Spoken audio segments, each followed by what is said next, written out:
sempre muito bom participar de encontros como esse, como Dalva disse. A gente que trabalha num hospital multidisciplinar, durante a nossa rotina a gente tem pouco tempo de trocar ideia com a equipe multidisciplinar. Então, encontros como esse, certamente, vem conhecimento e ganha a gente, ganha, sobretudo, os nossos pacientes. Quando me falaram do tema que eu ia abordar, eu fiquei pensando, meu Deus, isso é uma pegadinha comigo, porque um tema desse é para mastologista e oncologista. E aí, o que é que eu vou falar para a equipe multidisciplinar, né? Qual a importância desse assunto para a equipe multidisciplinar? E aí, analisando direitinho, eu identifiquei que é de extrema importância. Por quê? O tratamento de câncer de mama, com estudos recentes, mudou muito ao longo do tempo. E mudanças ocorreram na sequência do tratamento. Então, a gente tem tomado condutas diferentes da que a gente era acostumado dos paradigmas iniciais. E a equipe multidisciplinar ficar ciente dessa mudança é importante no acolhimento do paciente. Então, se o meu paciente chega na fisioterapia e a fisioterapeuta encontra ela com uma cara de espanto quanto ao sequenciamento do tratamento, certamente vai passar insegurança para a paciente. Se ela chega na nutricionista e a nutricionista não consegue entender muito bem, então, por mais que a gente tente esconder nossas expressões faciais, muitas vezes a gente não consegue, né? Você fica preocupado ali de imediato com o andamento daquela paciente e termina passando para ela isso. Então, o que eu acho que vocês precisam levar daqui é o que tem de novo em cirurgia de mama, que vocês podem, então, entronizar e passar dando mais acolhimento e, assim, mais segurança para o paciente em relação a essa sequência.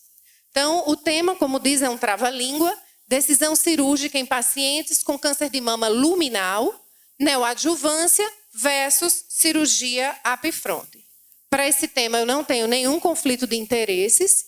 E, para começar, a gente precisa, então, falar sobre alguns conceitos básicos para que se torne assim, para que seja fácil de vocês compreenderem. O câncer de mama é uma doença extremamente heterogênea e potencialmente micrometastática no início do diagnóstico. Então, mesmo tumores iniciais, a gente tem que identificar como tumores potencialmente metastáticos. E a diferença no prognóstico de pacientes com tumores de mesmo tamanho, status axilar de mesmo tamanho, pacientes com a mesma idade, fez com que a gente começasse a se indagar o que estava acontecendo. Então, você tinha pacientes com tipo histológico semelhantes, apresentações clínicas semelhantes, mas com desfechos totalmente diferentes. Então, algumas tinham uma sobrevida imensa, com qualidade de vida, e outras morriam logo em sequência, a despeito do mesmo tratamento. Então, isso estimulou a criação de estudos multicêntricos com o objetivo de identificar que marcadores eram responsáveis por esses desfechos tão díspares. Surgiram, então, estudos genéticos que resultaram na divisão do câncer de mama em subtipos moleculares. Então, classicamente, o tratamento do câncer de mama era feito com cirurgia, seguido da quimioterapia, e depois da quimioterapia, a radioterapia. Esses estudos genéticos com a subdivisão de tipos moleculares do câncer de mama fez com que essa sequência de tratamento mudasse para muitas das pacientes. Os subtipos moleculares, quais são eles? Os tumores luminais, os tumores HER2 e os tumores triplo negativo. Esses tumores luminais, eles são assim chamados porque as células, elas são semelhantes às células que ficam em contato com o lúmen dos ductos, daí o nome luminal. São tumores que apresentam receptor de estrogênio e progesterona positivo, HER2 negativo e apresentam um Ki67 díspare entre os dois subtipos. Então, qualquer que seja o luminal, Ele é receptor hormonal positivo, HER2 negativo. O que vai diferenciar é essa expressão do Ki67.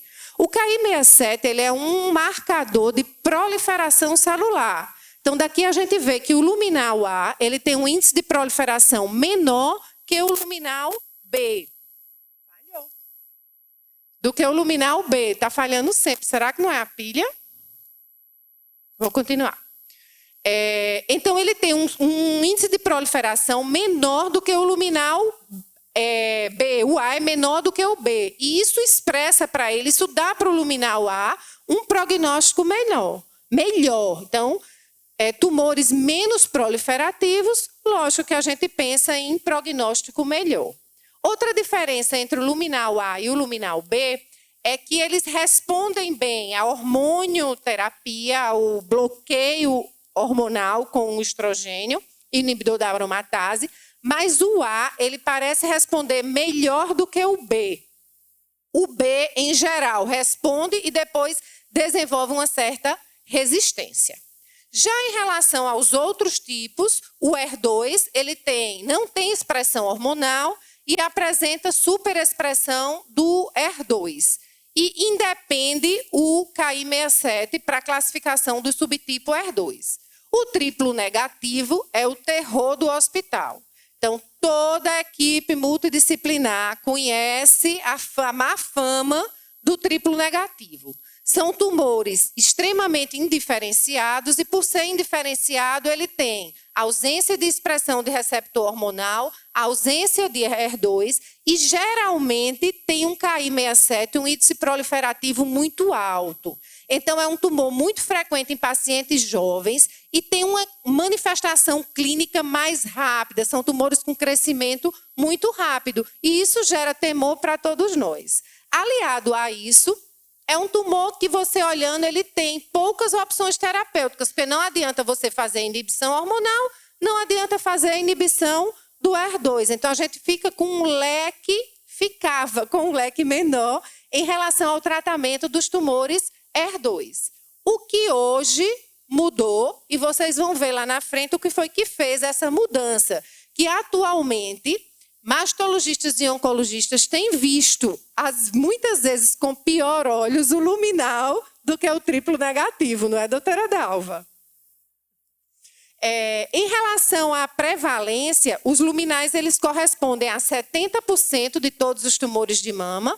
O HER2 tem um índice de 15% a 20% e os triplo negativos correspondem a 15% de todos os tumores mamários. Então, baseado nessas classificações desses subtipos moleculares, a imunohistoquímica passou a ser um exame fundamental na vida do mastologista. Durante muito tempo, a imunohistoquímica era exame para o oncologista. O mastologista pegava o paciente, pedia a corebiópsia, anatomopatológico, exames de estadiamento, operava esse paciente e encaminhava para o oncologista. O oncologista, então, pedia a imunohistoquímica, que geralmente era feita do tumor já da peça operatória, e dava seguimento lá no tratamento. Então, essa imuno ajudava ao oncologista a decidir sobre o tratamento adjuvante. Com a subdivisão nesses grupos moleculares do câncer de mama e com estudos que explicam para a gente por que pacientes com o mesmo tamanho de tumor e mesmo comprometimento axilar têm desfechos diferentes, isso mudou. O mastologista passou a ficar dependente da imunohistoquímica na decisão. A imunohistoquímica é um exame mais complexo do que o anatomopatológico e que demora um pouco mais para ficar pronto. O patologista está ali com o olho arregalado para mim, mas eu vou dizer que muitas vezes não depende dele. Então, eles são capazes de dar para a gente um laudo de imunohistoquímica em 5 a 7 dias, desde que o convênio autorize o exame. Então, muitas vezes, o entrave no laboratório não é o exame em si, é a autorização do SUS ou a autorização dos convênios. E aí o perfil básico de mama inclui o receptor de estrogênio, pesquisa do receptor de progesterona, pesquisa da superexpressão do HER2 e do 67. Eu vou mostrar para vocês aqui, esse trabalho é uma meta-análise publicada na JAMA, com 33 estudos, quase 58 mil pacientes que apresentaram resposta patológica completa após a quimioterapia neoadjuvante. E o interessante desse trabalho, que serve para a gente, é que os tumores triplo negativo e os tumores HER2 positivos, eles têm uma alta taxa de resposta patológica completa, de 50% a 60%. O HER2 responde 60% e o triplo negativo, 48%, tiveram uma resposta patológica completa após a quimioterapia. O que é isso? A ausência de doença após a quimioterapia. O luminal A tem uma taxa de resposta, após a meta-análise, 13%, e o luminal B, uma taxa de resposta patológica completa de 35%. Então, aqui a gente vê uma diferença de resposta entre o luminal A e o luminal B, sendo o luminal A mais resistente a essa quimioterapia neoadjuvante. Outra meta-análise que eu queria mostrar para embasar as nossas decisões é essa que foi publicada na JAMA, que mostra, são 20 estudos, 3.490 pacientes, todas tumores receptor hormonal positivo. Essas pacientes foram submetidas a inibidor da aromatase na neoadjuvância e a resposta foi excelente. Apresentaram resposta clínica radiológica e um índice de cirurgia conservadora semelhante à quimioterapia. Então, quando foi comparado o efeito da quimioterapia com o efeito do inibidor da aromatase neoadjuvante, observamos mesma resposta clínica e menor toxicidade. Então, a hormonioterapia é algo que precisa ser aventado para os tumores receptor hormonal positivo na neoadjuvância. E aí, pensando que a resposta dos luminais, aqui a gente está falando só dos luminais, que seria o alvo da minha aula. Se a resposta à quimioterapia neoadjuvante leva a uma resposta patológica completa que varia de 7% a 15%, são tumores, então, que são pouco sensíveis à quimioterapia. A gente tem que ter isso em mente. E eles respondem bem à hormonioterapia neoadjuvante. O que é que a gente vai, então, avaliar na decisão entre a neoadjuvância e a cirurgia upfront nos tumores luminais? Inquestionavelmente, todos os tumores T4, N2, N3 devem ser submetidos à quimioterapia neoadjuvante. E aí, lembrando a vocês, o tumor T4 é um tumor com comprometimento de pele, tumores ulcerados, com edema de pele, aderido à pele. N2 são as axilas com linfonodos fusionados, ou seja, aderidos uns aos outros, e N3, linfonodos supraclaviculares. Então, é inquestionável que essas pacientes com tumores com comprometimento de pele e alto comprometimento axilar e supraclavicular, elas precisam da quimioterapia neoadjuvante, independente do subtipo histológico. E aí é aqui que a gente se estressa, porque quando vai com um triplo negativo, a gente sabe que vai responder bem. Mas quando você pega uma paciente nessas condições de estadiamento luminal a gente já fica estressado, porque sabe que a resposta não vai ser a que a gente espera. Mas é preciso que seja feito para o controle sistêmico dessa doença, melhoria das condições locais e preparando para uma posterior cirurgia. O carcinoma inflamatório também é inquestionável, independente do subtipo molecular. E a gente também indica a quimioterapia neoadjuvante nos luminais toda vez que a gente está pensando em uma cirurgia conservadora. Então, a paciente que deseja muito uma cirurgia conservadora, eu posso lançar a mão da quimioterapia tentando diminuir esse tumor, visando a cirurgia conservadora. Também pode ser utilizada nos casos que a gente deseja um downstaging da axilar. E o que seria esse downstaging? Pacientes com axila positiva, que depois da quimioterapia ficam com essa axila negativa e são submetidas, então, à sentinela. O sentinela vem negativo e a gente evita o esvaziamento axilar dessa paciente. Estou terminando, estou concluindo.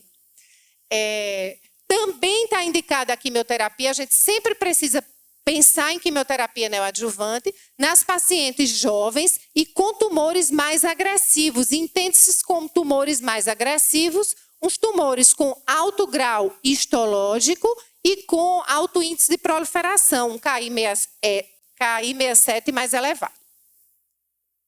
A cirurgia upfront, então, quando se faz cirurgia upfront nos tumores luminais? Nos tumores luminais iniciais, que seriam até 5 centímetros, que é o T2, com nenhum gânglio comprometido. Sempre precisamos aventar a importância da hormonioterapia neoadjuvante nas pacientes luminais pós-menopausas, que apresentam uma excelente resposta com menor toxicidade que a químio. Esse é a conclusão do Manual de Diretrizes sobre Câncer de Mama Luminal da Sociedade Brasileira de Mastologia Regional São Paulo. Então, segundo o consenso, a neoadjuvância em pacientes luminais com características de subtipo A deve ser decidida de forma individualizada, como tudo em medicina agora, baseado na idade, comorbidades e características biológicas. Tumores volumosos com esse perfil devem ter considerado a terapia neoadjuvante. E no caso das pacientes pré-menopausa, a quimioterapia é, sem dúvida, a primeira escolha. Já no cenário pós-menopausa, a hormonioterapia tem resultados muito promissores e se coloca como excelente opção e com muito menos comorbidades. Para finalizar, vem o esquema. Tumores luminais, T1, T2, N0, ou seja, tumores até 5 centímetros com axila negativa, levamos direto para a cirurgia. Tumores até 5 centímetros com N1 ou tumores T3, que são maiores do que 5 centímetros, a gente pode decidir entre cirurgia upfront e quimioterapia. E que fatores vão me ajudar a decidir aqui? A idade da paciente, o alto grau de proliferação, tumores com maior grau histopatológico, é melhor que a gente pense na neoadjuvância. Quimioterapia inquestionável nos luminais T3-N1, T4, nos N2-N3. Era isso que eu queria mostrar para vocês. Muito obrigada. E aqui é a minha equipe. As 5 mastologistas que compõem a equipe do Hospital Napoleão Laureano podem ter certeza que o sorriso no rosto é diária no nosso atendimento e é isso que faz com que a gente consiga superar todas as dificuldades que a gente encontra no hospital e prestar tratamento de qualidade para todas as nossas pacientes. Obrigada.